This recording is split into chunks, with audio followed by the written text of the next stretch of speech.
పచ్చదనం కార్యక్రమంలో పాల్గొన్న ఎమ్మెల్యే పచ్చదనం కార్యక్రమంలో భాగంగా మహబూబ్ నగర్ జిల్లా అడ్డాకుల మండలం 4వ రోజు సీజనల్ వ్యాధుల పట్ల అవగాహన కార్యక్రమంలో పాల్గొన్న దేవరకద్ర శాసనసభ్యులు మధుసూదన్ రెడ్డి అడ్డాకుల జిల్లా పరిషత్ ఉన్నత పాఠశాలను సందర్శించి మండల స్థాయిలో పచ్చదనం కార్యక్రమంలో భాగంగా నిర్వహించిన వ్యాసరచన పోటీలలో గెలుపొందిన విద్యార్థులకు బహుమతులు ప్రదానం చేయడం జరిగింది. విద్యార్థులు గ్రామ ప్రజలతో కలిసి గ్రామంలో ర్యాలీ నిర్వహించడం మరియు గ్రామంలో జరుగుతున్న వివిధ రకాలైన పారిశుద్ధ్య పనులను పరిశీలించడం జరిగింది.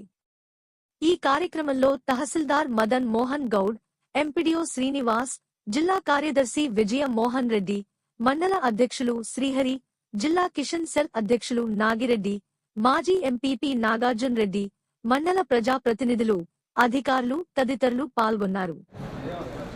ఈరోజు మీకందరికీ కూడా తెలుసు, మన ప్రభుత్వం అంటే ప్రజాప్రభుత్వం. కాంగ్రెస్ పార్టీ రాష్ట్రంలో మీ అందరి ఆశీస్సులతో, మీ అందరి సహకారంతో ఈ రాష్ట్రంలో అధికారంలోకి వచ్చినప్పటి నుంచి ప్రజా సమస్యల పరిష్కారమే ధ్యేయంగా ముందుకు పోతా ఉన్నాం. ఎక్కడ కూడా కాంప్రమైజ్ కాకుండా రాష్ట్రం ఎన్నో రకాల అప్పుల్లో కూడా పోయిన 10 సంవత్సరాలు ఈ రాష్ట్రంలో అధికారంలో ఉన్న టీఆర్ఎస్ పార్టీ నాయకులు లక్షల కోట్ల అప్పులు చేసేసి ఈ రాష్ట్రాన్ని మొత్తం అప్పుల కుప్పగా తయారు చేసి మనకు పూర్తిగా రాష్ట్రాన్ని దివాలా తీయించేసి మనకు అప్పచెప్పారు. కానీ మనం అధికారంలోకి వచ్చినాక మన గౌరవ ముఖ్యమంత్రి శ్రీ యనమల రేవంత్ రెడ్డి గారి నాయకత్వంలో సహచార మంత్రులు కానీ అదేవిధంగా శాసనసభ్యులు కానీ అందరం కూడా కష్టపడుతూ అనువిత ప్రజా సమస్యల పైన పోరాటం చేస్తూ ప్రజా సమస్యల పరిష్కారం ధ్యేయంగా ముందుకెళ్తా ఉన్నాం.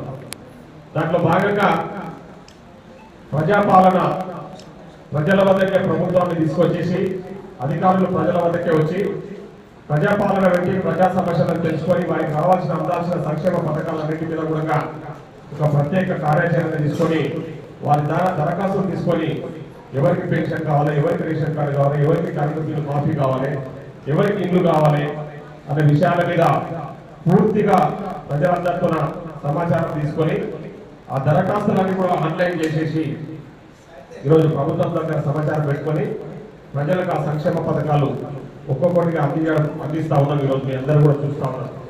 ముఖ్యంగా రాష్ట్ర ఆర్థిక పరిస్థితి బాగాలేకపోయినా 7 లక్షల కోట్ల అప్పులున్నా సరే మనం ఇచ్చిన మాట నిలబెట్టుకోవాలన్న ఆలోచనతోన ఆర్టీసీ బస్సులలో మహిళలకు ఉచితంగా బస్సు సౌకర్యం కల్పిస్తున్నాం. ఈరోజు దాదాపు ఇప్పటికే 70 కోట్ల మంది మహిళలు ఆర్టీసీ బస్సులలో తెలంగాణ మొత్తం ఉచితంగా ప్రయాణం చేశారు. ఈరోజు ఆర్టీసీకి ప్రభుత్వం దాదాపు ఇప్పటికే 1000 కోట్ల రూపాయలు చెల్లించింది.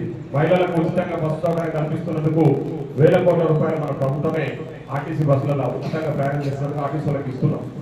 అదే కాకుండా జై కాంగ్రెస్, జై సీఎంఆర్ నాయకత్వం,